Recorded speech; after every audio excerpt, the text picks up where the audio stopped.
To set up an accurate protocol defining the areas to be treated and the required amount of fat, a detailed physical and photographic examination of the patient's face and the assessment of her photos in her youth are necessary.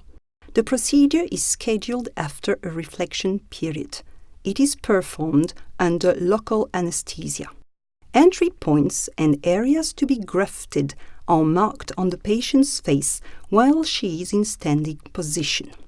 In this photo, we can see 6 entry points: nasolabial fold, malar area, cheekbones. Tear troughs are also marked as well as marionette lines. The area of choice for fat graft harvesting is the internal aspect of the knee where entry points and areas to be harvested are marked. The equipment required is a kit containing a 2 mm harvesting cannula, a 0.8 mm injection cannula, and a fat transfer adapter. Some additional equipment is required, such as 14-gauge and 21-gauge needles. The use of a Special 8-hole harvesting cannula with an oval-shaped tip is required. The blunt tip harvesting cannula is also used for local anesthesia. For the injection, a 0.8 mm cannula is required, and the most commonly used is 40 mm in length. With microsampling cannulas, fat cells of approximately 600 micron can be harvested. The local anesthesia of the entry points on the face and knees is performed with 1% lidocaine with epinephrine in a 3 cc syringe and a 30-gauge needle. Once the entry points on the harvesting area have been anesthetized, puncture sites will be made with a 14-gauge needle. The anesthetic product contains 1/4 of lidocaine with epinephrine and 3/4 of physiological serum. 30 cc were injected on each knee and the area was immediately anesthetized.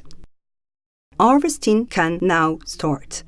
Low pressure has to be applied. The plunger has to constantly touch the adipose tissue. Fat needs to be harvested repeatedly, approximately 30 times, to fill a 10 cc syringe.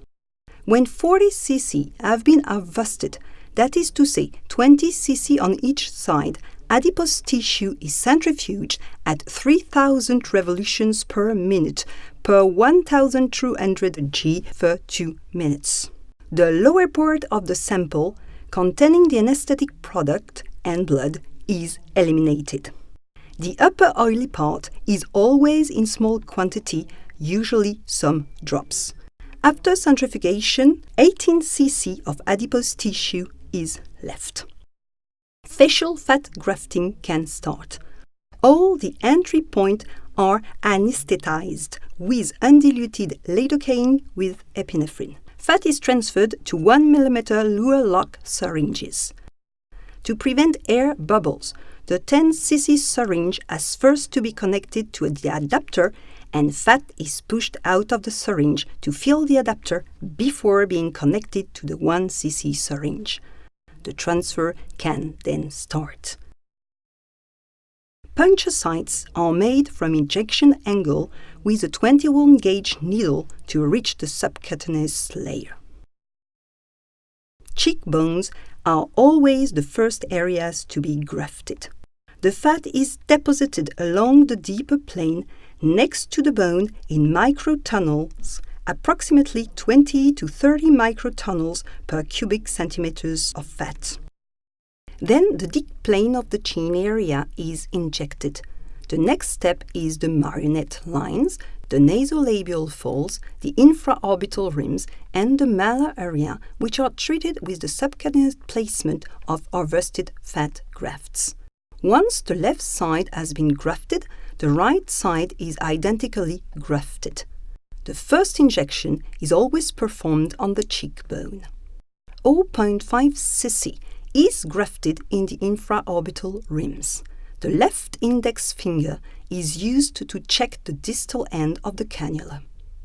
A total amount of 1.5 cc is injected in the upper lip in 3 purely submucosal areas. The area of injection is accurately delineated between the thumb and the index finger. We can now see the patient at the end of the procedure in the operating room. The procedure roughly lasted 45 minutes and the patient is able to leave the hospital. There has been 2 deep plane areas, the cheekbones and the chin. In the other areas, fat grafting is purely subcutaneous. 16.5 cc is the total amount of fat injected for this patient. 12 days after the procedure, there is no edema and no hematoma is to be observed during the follow-up visit. The next follow-up visits are scheduled 2 months and 6 months afterwards. After 6 months, the fat transfer trophic effect can be assessed.